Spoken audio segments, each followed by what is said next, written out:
No, just turning it on. That's all. Turning it on. That's all.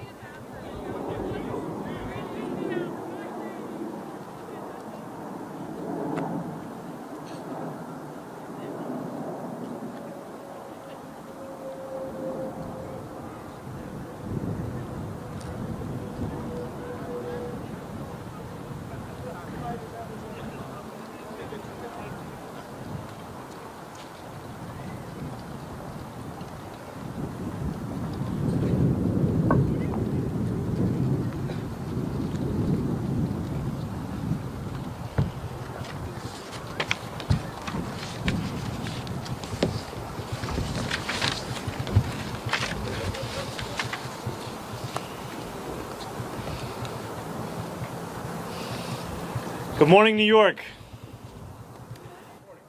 Good morning. Last night, we made history. I'm so proud to be standing here today as the mayor-elect of the greatest city in the world. Over 2 million New Yorkers cast their ballots. Whether they were the more than million who supported this campaign or the others who supported someone else, or whether they felt too disappointed by the political process to participate at all, I will work every day to honor the trust that I now hold. The poetry of campaigning may have come to a close last night at 9, but the beautiful prose of governing has only just begun. The hard work of improving New Yorkers' lives starts now. That process begins with transition. In the coming months, I and my team will build a city hall capable of delivering on the promises of this campaign. We will form an administration that is in equal parts capable and compassionate, driven by integrity, and willing to work just as hard as the millions of New Yorkers who call this city home. And central to that effort is a transition team that is defined by the excellence New Yorkers will soon come to expect from government. Our team will be directed by Ilana Leopold, whose roots in this city extend back to her grandmother running the trams on Roosevelt Island. She has extensive experience in city government and has been a key part of our campaign to become the next mayor of this city. And it will be led by our formidable co-chairs, former Federal Trade Commissioner Chair Lena Khan, former First Deputy Mayor Maria Torres Springer, United Way President and CEO Grace Bonilla, and former Deputy Mayor for Health and Human Services Melanie Hartzog. Over the coming days, we'll start announcing the leaders who will implement our agenda. People like deputy mayors, who oversee entire areas of government, and the commissioners, who carry out the critical work of city agencies.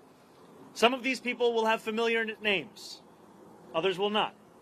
What will unite them will be a commitment to solving old problems with new solutions. We will cast a wide net. We will speak to the organizers on the front lines of the fight to improve our city, government veterans with proven track records, policy experts from around the country and the world, and working people who know better than anyone what their neighborhoods need. Throughout this campaign, I have worked hard to be accessible and transparent with New Yorkers. That same spirit will animate this transition and the city hall we build, because New Yorkers deserve a government that they can trust. And on January 1st, when our city celebrates the inauguration of a new administration, let us also celebrate a new era for our city, one that we all feel invested in and whose success we all work to achieve. Now, it is my pleasure to invite Ilana Leopold to deliver a few words. Thank you. Thank you. Good morning. My name is Ilana Leopold, and I'm very honored to serve as the Executive Director of Mayor-elect Mamdani's leadership team. I want to thank Zohran for his faith in me, both on the campaign trail and in this next exciting chapter of this movement. As a third-generation New Yorker raised in Mitchell-Lama housing and educated at CUNY, I bring to this work a deep appreciation for the city's promise and a commitment to expanding it for others. I love this city deeply, and I'm so grateful for the opportunity to help shape its future. I'm also expecting a child soon, and so I want the future that she inherits to be one of possibility and opportunity, and I want my new family, like so many others, to be able to rely on the universal child care that Zohran campaigned on. I know from firsthand experience that no one will fight harder for New Yorkers than Zohran. He has the vision and ambition necessary to drive down the cost of living so that families like mine can afford to live in the city we've built. I cannot wait to help our next mayor build a government for and by all New Yorkers. Thank you.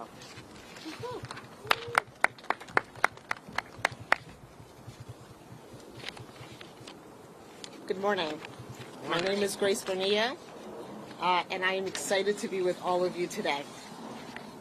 I want to congratulate Mayor-elect Mamdani on his historic victory in a campaign that captured the imagination of so many and centered the needs of working New Yorkers as a North Star.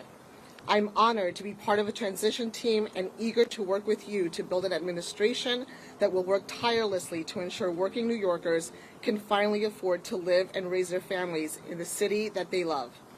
As a native of Queens and a daughter of Ecuadorian immigrants who has dedicated my career to fighting for vulnerable New Yorkers, this appointment means a lot to me, particularly at a time when our immigrant communities and the people I serve are under attack.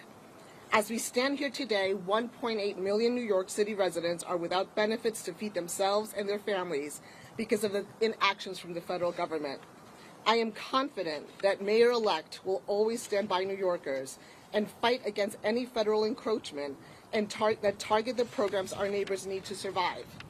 I look forward to helping him to build working to build an effective government that keeps every New Yorker safe, healthy, housed, and built on the promise of our city and the brilliance of our people. Ahora en español. Ante todo, quiero felicitar al alcalde electo Mamdani por su victoria histórica y por una campaña que cautivó a tantos y que le dio prioridad a las necesidades de los neoyorquinos luchando por sobrevivir en esta ciudad. Estoy muy orgullosa de formar parte de su equipo de transición y estoy lista para trabajar con usted para construir una administración que se esfuerza incansablemente para garantizar que todos los neoyorquinos puedan finalmente vivir y criar a sus familias en esta ciudad que tanto amamos. En este preciso momento, 1.8 millones de residentes de la ciudad de Nueva York carecen de beneficios para alimentar a sus familias y a sí mismos, debido a la inacción del gobierno federal. Confío que en el alcalde electo siempre defenderá a los neoyorquinos y luchará contra cualquier acción federal que afecte negativamente a los programas que nuestros vecinos necesitan para sobrevivir. Espero poder ayudar a construir un gobierno eficaz que garantice la seguridad, la salud y la vivienda de todos los neoyorquinos y que aproveche el potencial de nuestra ciudad y el talento de nuestra gente. Muchas gracias.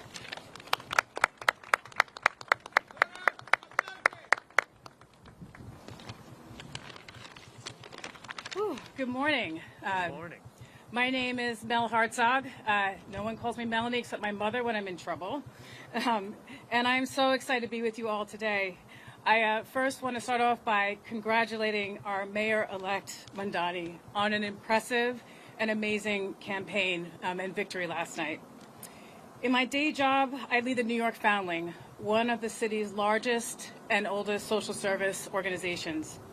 I previously served across 2 administrations as the Deputy Mayor for Health and Human Services, Director of the Office of Management and Budget, Deputy Commissioner for the Administration for Children's Services, among other roles. There's one thing I've been reminded of in this work, time and time again. It all comes down to economics. Paying your rent, putting food on the table, taking care of your kids. That's what New Yorkers care deep down about, and that's what the Mayor-elect has so successfully tapped into. It's my honor to join the Mayor-elect and this incredible group of women who epitomize public service to make sure that we bring the very best, brightest, and most principled people to deliver for our fellow New Yorkers on this moment of promise. Thank you so much. Good morning, everybody. It's great to see you all. I want to start off by just congratulating our Mayor-elect Mamdani on an incredible victory and a just remarkable campaign this last year. I think what we saw last night was New Yorkers not just electing a new mayor, but clearly rejecting a politics where outsized corporate power and money too often end up dictating our politics, and a clear mandate for change where New Yorkers can get ahead and where all workers and small businesses can thrive, not just get by. I think what we saw through the campaign was an operation that showed extraordinary discipline, rigor, talent, and I know that Zohran has the vision and courage to make sure that we can actually deliver.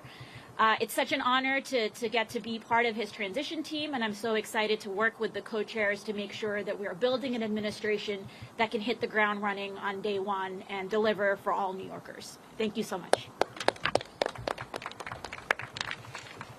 Good morning, everyone. My name is Maria Torres Springer, and first and foremost, I want to congratulate the mayor-elect on his extraordinary victory last night and on building a campaign for and by the people. I'm so thrilled to join his transition team of extraordinary women, by the way, and help ensure that his administration is ready to govern boldly and effectively on day one. As the daughter of immigrants who believed in the promise of this country, and as a proud New Yorker who loves and believes deeply in this city, I have so admired the way the mayor-elect ran a campaign that reminded us that home is both our greatest challenge and the greatest hope for our future. I remain deeply proud of the work that I did across 3 mayoral administrations to make our city more affordable and more just. This has been my life's work. And I'm eager to bring that experience, all of the lessons learned, what worked, what didn't, to help the mayor-elect achieve early, tangible wins for New Yorkers.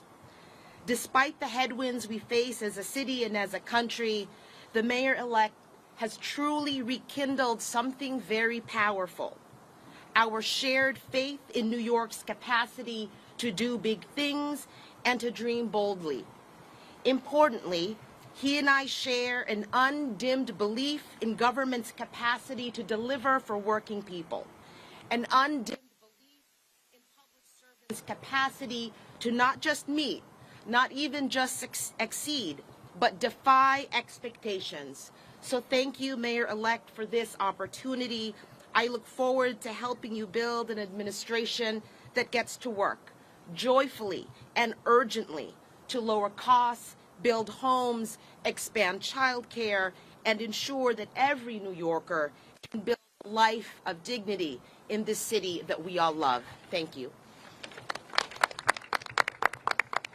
Everyone, we'll take your questions, and the co-chairs are available to answer questions as well. We'll start with you, Martha.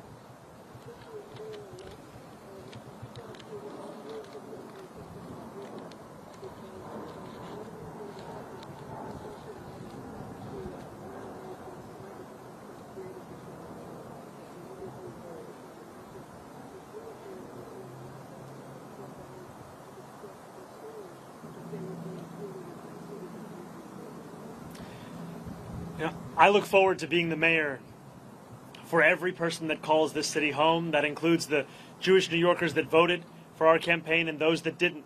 My responsibility is to all 8.5 million New Yorkers, and we chose this location as a reflection of the borough that I serve and the fact that we are proud to be known as the world's borough. And for far too long, that embrace of so much of what makes New York City special, so much of what makes it the place that we are proud to call it our home, it has been missing in our leaders in this city. And I am excited to be the first immigrant to lead this city in generations, and excited more, frankly, to deliver on an agenda of affordability alongside these incredible co-chairs for New Yorkers across the 5 boroughs. Right here, sorry, we're going to go to Josie right here. Yeah.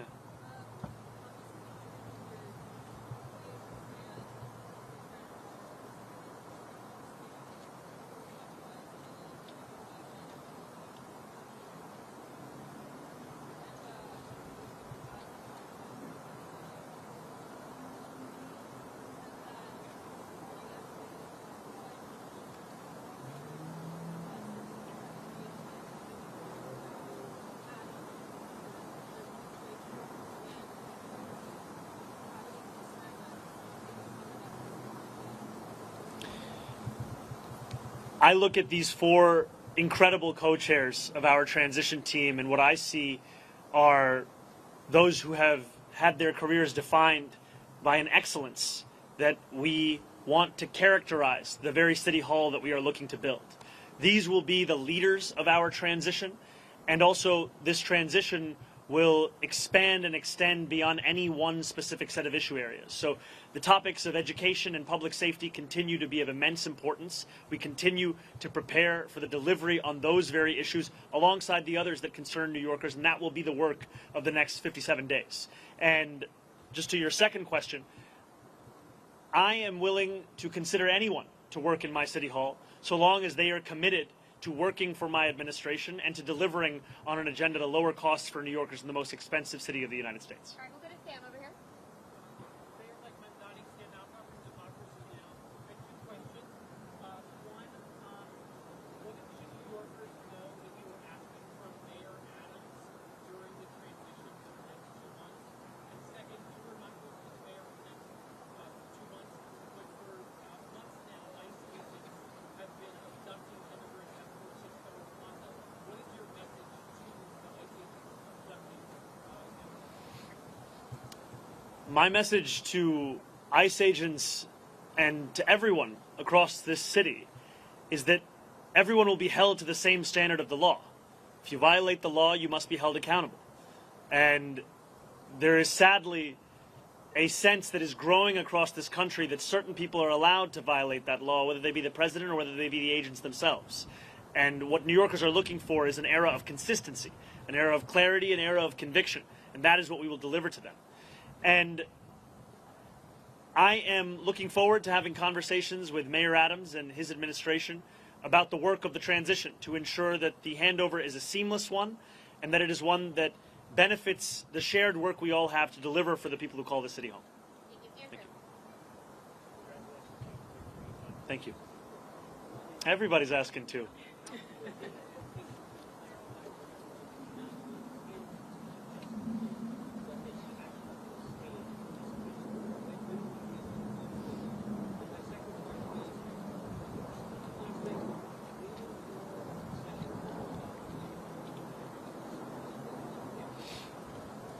I've made my intention clear to retain Commissioner Tisch, and I look forward to having conversations with her on that very subject. Last night, I spent time with my wife, with close members of my team, as we watched the results come in. I spoke briefly with Curtis Sliwa, and then I headed to address the thousands of New Yorkers that were there, waiting to hear of what this new era of government will look like. And that is always my focus. Not on the candidates of this past election, but rather on the people that are so often left behind by our politics, and I look forward to serving them. Yeah, Morgan, go ahead. Hi, sir. How are you? Doing well. How are you, Morgan? Hanging in there. So just two questions. Mayor Eric Adams just announcing that he plans to offer former employees who were terminated for refusing the second COVID vaccine, offering to them to have the opportunity to get their jobs back. What do you think you react to that? I know that just happened, but also just more broadly, he's also talking about statutory guidelines. What do you think about some of these efforts that he's making in his last final days to potentially The mayor is seemingly unsatisfied with a record of raising rents by more than 12% on more than 2 million New Yorkers, and has gone so far as to consider appointing someone to the Rent Guidelines Board who is known for being a star, I think, on a show called Selling New York. And in many ways, that's the description of what he wants to do over these next few months. I continue to believe in the importance of delivering relief for the 8.5 million people who love this city, who live in this city, but cannot afford to continue to be here. And last night I spoke of Wesley, an 1199 organizer that I met outside of Elmhurst Hospital less than a week ago. And as I asked him how long it took him to get to work, he told me 2 hours. I asked him, where were you coming from? He told me Pennsylvania. That, for many New Yorkers, is now the reality, where they have to live elsewhere because they can't afford to live in the place that they love. And that has to be our compass in guiding the work that we do to ensure that we can make this a city that is livable and make this a city that finally turns the page on an era of big money and small ideas. Yeah, I'll go to Holly right here.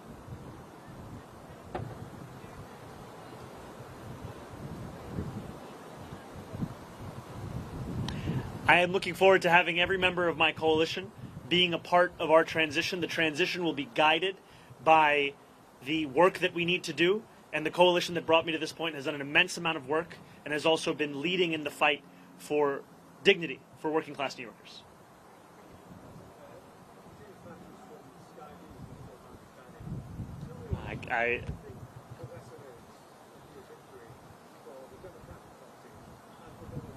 Well, first I just have to say I've spent many days in my youth watching the transfer window close, final hours on Sky News, so it's a pleasure to have you here.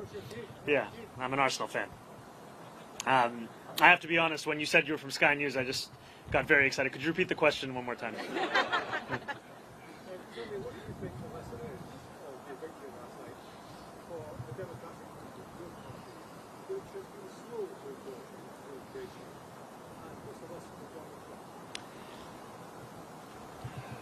I think the lesson for the president is that it's not enough to diagnose the crisis in working class Americans' lives. You have to deliver on addressing that crisis. This is a president who ran a campaign on the promise of cheaper groceries, and now, as was said by one of our co-chairs, has gone so far as to cut SNAP benefits for close to 2 million New Yorkers. Someone who is literally making it harder to afford those same groceries whose price he was decrying not that long ago.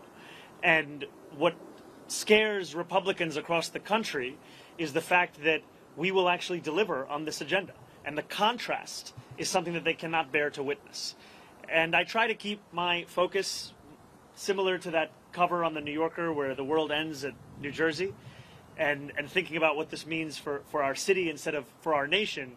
And I will tell you that for our city, what left me with such great hope last night were the stories from so many New Yorkers who had never voted before, who had lost hope in politics years ago.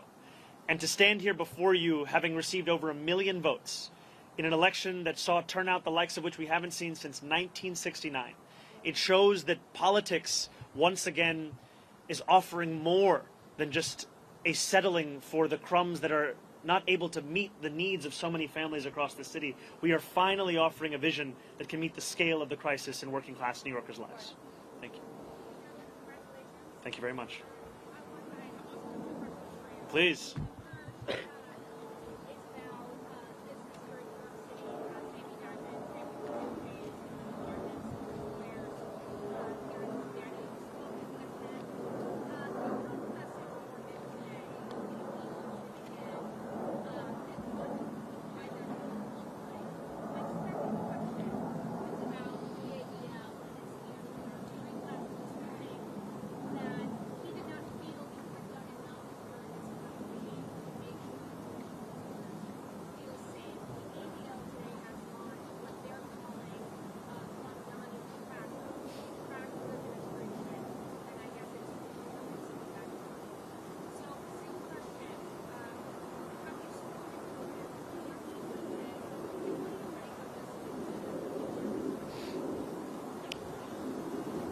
I look forward, I'll first answer your first question, then I'll go to your second.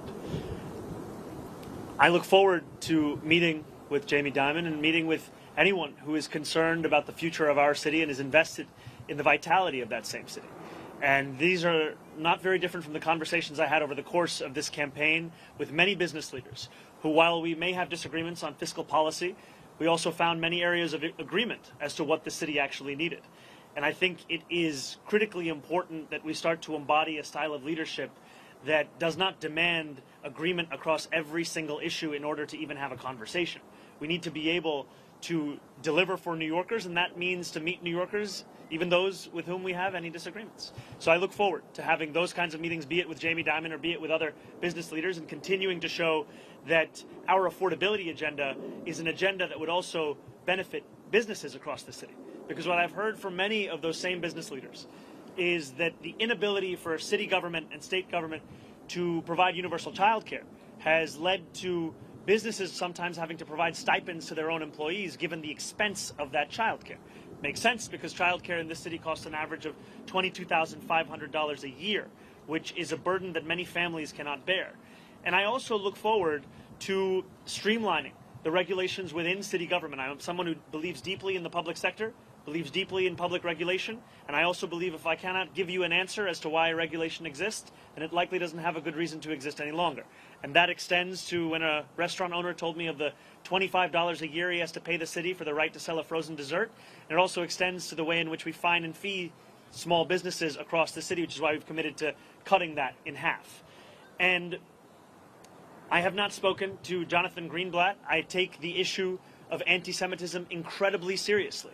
And last night in my speech, I spoke about how my city hall will stand steadfast with Jewish New Yorkers in fighting the scourge of anti-Semitism across the city and making that clear in the actions that we deliver on from January 1st. And I look forward to working with Jewish leaders across this city, whether they be elected officials, whether they be rabbis, whether they be community leaders, to deliver on the promise of not just protecting Jewish New Yorkers, but celebrating and cherishing them in this same city.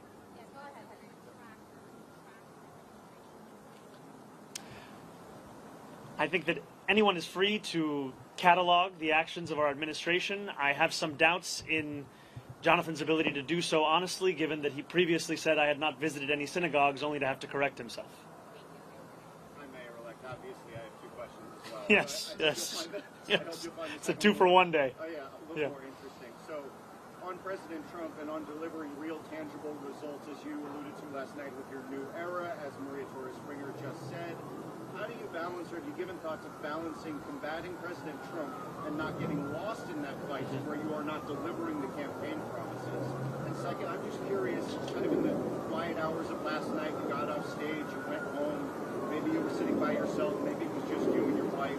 I'm wondering what those sort of thoughts in your head were in those quiet moments after this sort of enormous accomplishment and the weight of what's about to come your way. It's very funny. Everyone is asking two very different questions. I'm trying to strike the right tone between all of them. New Yorkers are facing twin crises in this moment: an authoritarian administration and an affordability crisis. And it'll be my job to deliver on both. It'll be my job to stand up for the city and also to ensure that we do not look at Washington, D.C. as if it is the reason for all of the problems right here in New York City. Many of the issues we are speaking about, they predate President Trump. They are issues that for too long we have turned a blind eye to, or we have sought to rationalize or normalize. And what I'm so excited by in looking at these incredible women who will be leading our transition is a track record of being able to handle multiple crises at the same time. Crises which so often for others might be the only focus. For so many of the people on this stage, they were one of many. And these are the crises of cost, these are the crises of conviction, these are the crises that have come to describe much of our politics. And I find immense confidence in the fact that we are already building a team that has shown its ability to deliver and that will continue to show that over the next 57 days and beyond.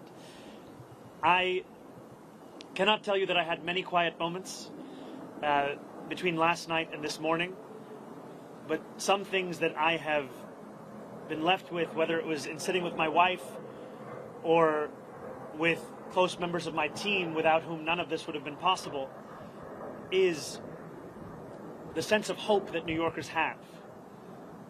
When I left the venue yesterday evening, there were hundreds of New Yorkers waiting outside. And so many of them were young New Yorkers. So many of them, it may have been their first vote they were ever eligible to cast. And in their eyes and in their shouts and in their screams, I heard the potential for what our politics could be. And it's a potential for New Yorkers to not only be able to see themselves in those that lead them, but more importantly, to see their struggles. And just before this, I heard from an immigrant rights advocate who said that the moment that made her whole in the speech that I shared was when I spoke about this city as being one that was built by immigrants, that was powered by immigrants, and now that will be led by an immigrant.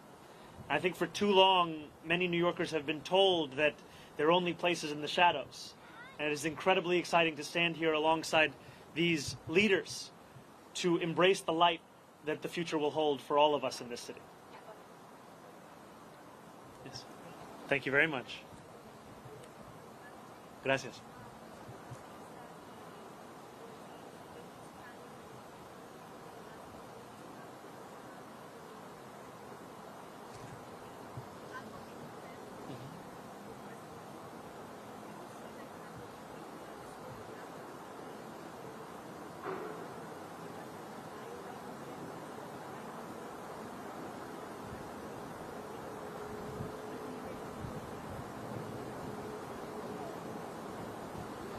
the White House hasn't reached out to congratulate me. I continue to be interested in having a conversation with President Trump on the ways in which we could work together to serve New Yorkers, whether that be delivering on his campaign promises around cost of living or the many issues that New Yorkers have been sharing with me about the drastic impacts that the legislation that President Trump has ushered through Washington will mean for them and their lives. And too often we understand these impacts solely at an individual level.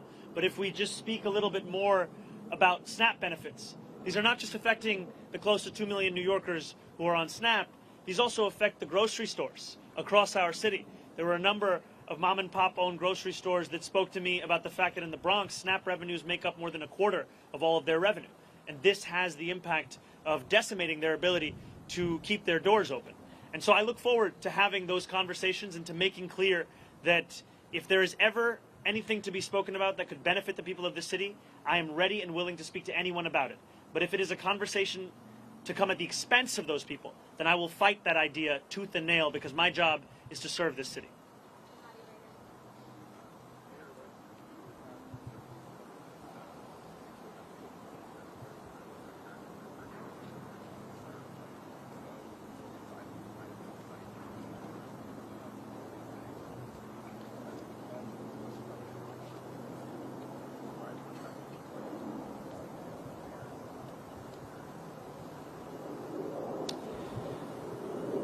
When I speak about Trump-proofing this city, I speak about protecting those with the least from the consequences of a man with the most power in this country.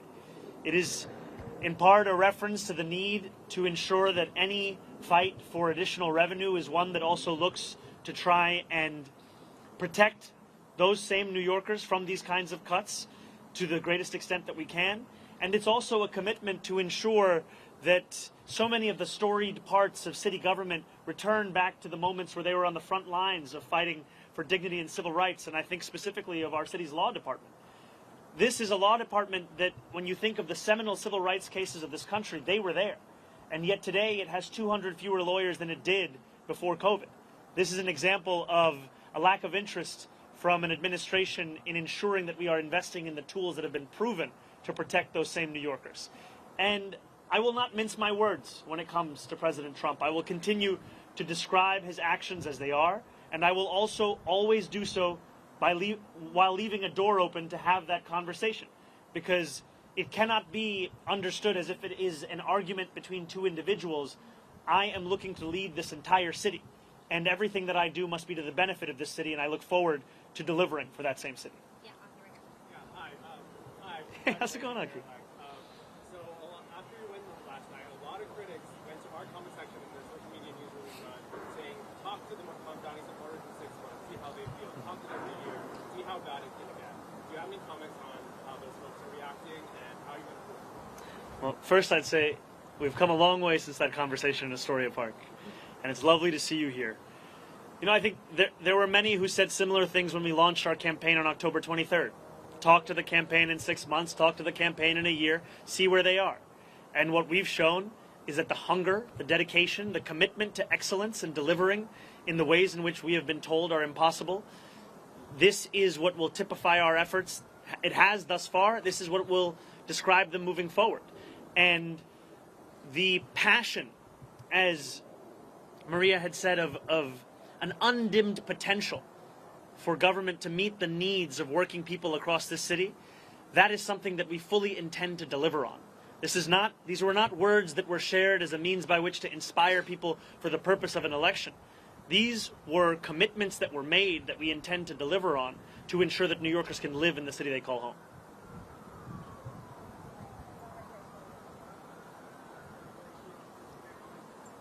I'm sorry, could you come a little closer or speak a little louder?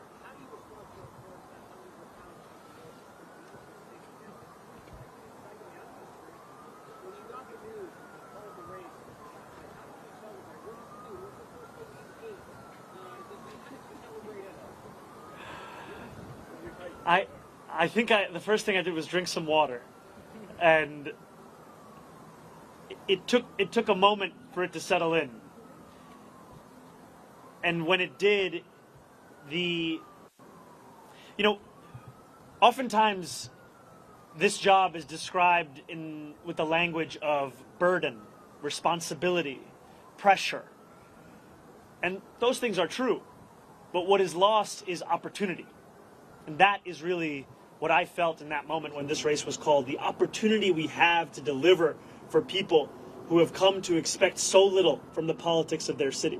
And that is an opportunity that is at the heart of what motivates me each and every day. And I look forward to fulfilling the trust that was put in me by the more than 1 million New Yorkers who voted for our campaign, and also by New Yorkers who've had concerns or skepticism. I don't begrudge them, because they were subject to tens of millions of dollars in attack ads that told them the thing that should keep them up at night was me, when in fact what I've heard from New Yorkers that the thing that keeps them up at night is the cost of rent, of groceries, of childcare. And so I look forward to earning their trust as well, because my vision of success is not that those who are skeptical leave this city, it's that those who are skeptical stay here in this city, and that we build a city that has room for even more to join us. Because this is a city that has to grow, this is a city that has to thrive, and the way that we will do so is by bringing an excellence back into City Hall, where it becomes the expectation, not the exception. Thank you. Oh, incredible.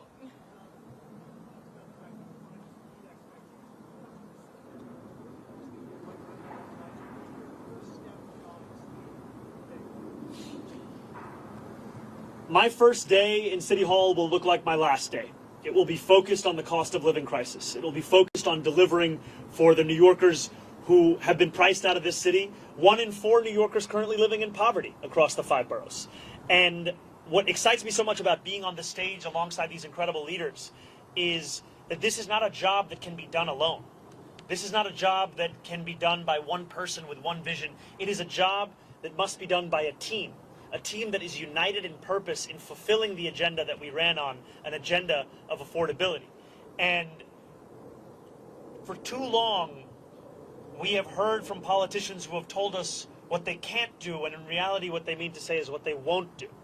And I'm excited to prove that making people's lives better is not simply an ideal, it is something that we can fulfill in the day-to-day work of our administration. Thank you. First of all, congratulations. Thank you very much, Ethan. Governor Hochul has had kind of a good working relationship with Trump, even though he's been very rhetorically hot against him sometimes. Do you think that they can learn from her style of dealing with him and talk to her about this already? I think the governor has set a very good example for what it can look like to both keep a door open to speak with anyone about anything that could serve the interests of the people of this state, while also refusing to sacrifice those same people for the purpose of maintaining a relationship. And that is exactly the approach that I will take, is when President Trump wants to do something that will benefit this city, I will be there to say as much.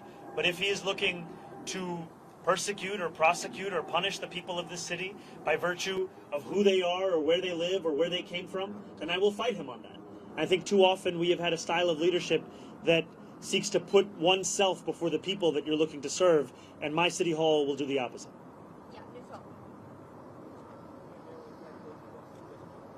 Oh, thank you.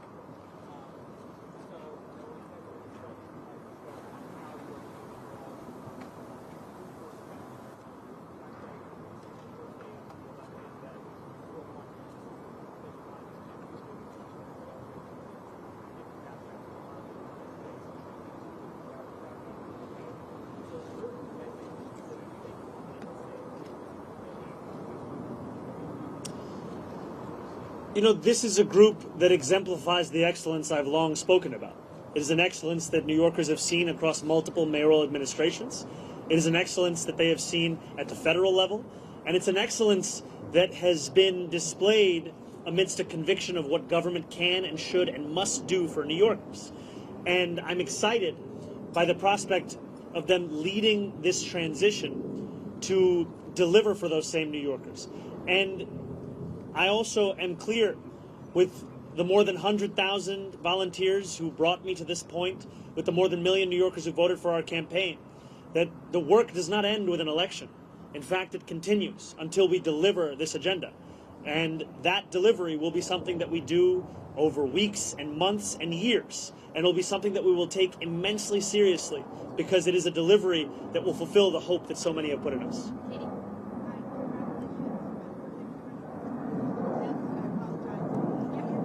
Could we do the first one? I'll answer, then we go to the second one? Perfect. Yes.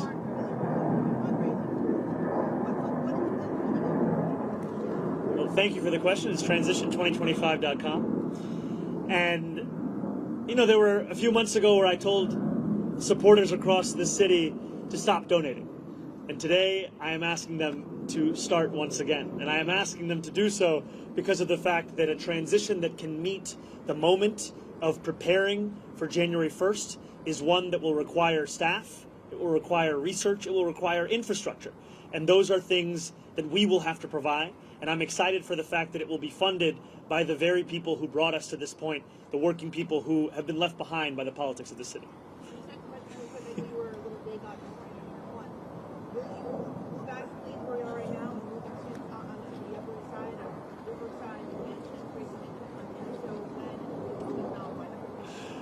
I did get a text from my super late this night. Look, I have been told time and time again, and I've embraced it, to not measure the drapes. And here I am the day after being asked to use a ruler. And I will tell you that my focus right now is on the transition team. I will speak with my wife. I will think about this further. But when I have something to share, it will be done so publicly. Andrew Cuomo did it.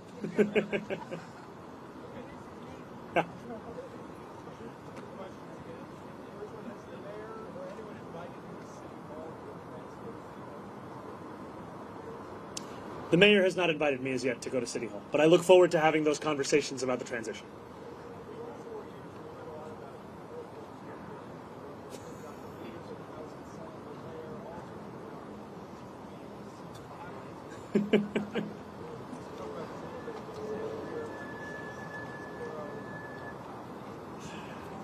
You know, I don't see it as a question of which borough is on top.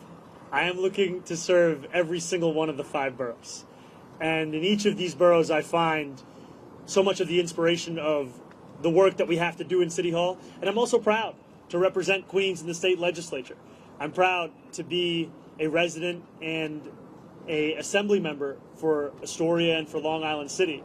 And I'm proud that we are standing here today in the world's borough to embrace what gives so much meaning as to what it means to be a New Yorker here in this moment today. This guy's trying to get me to go against other boroughs. Unbelievable. Where's the suit? Good to see you.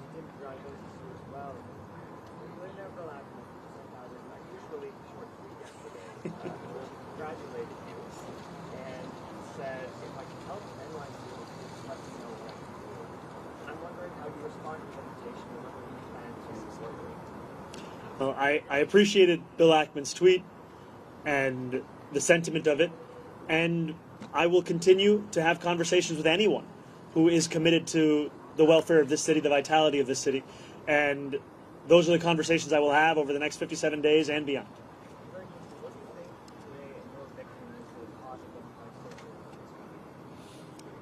I can tell you what it means in this city. It means that the idea of a politics built around the delivery of dignity to each and every person who calls this city home, that politics is alive and well. And for too long, we have spent our time debating who deserves that dignity, as opposed to delivering it to each and every person who calls the city home.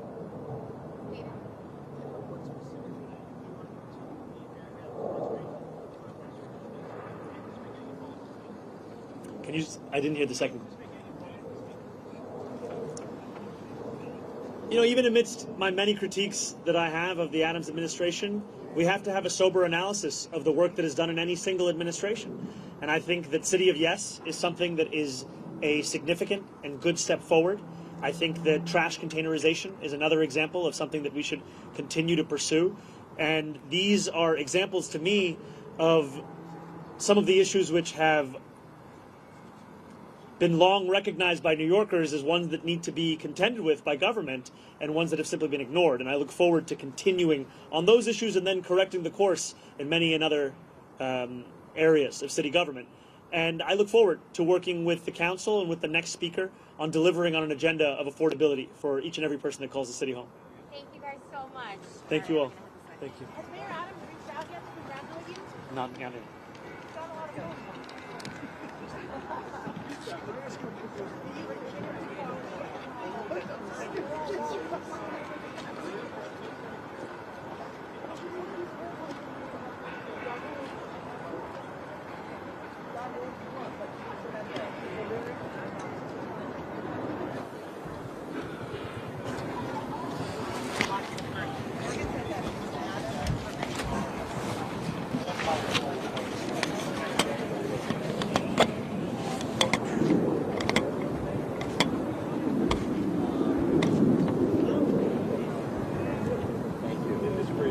Thank you.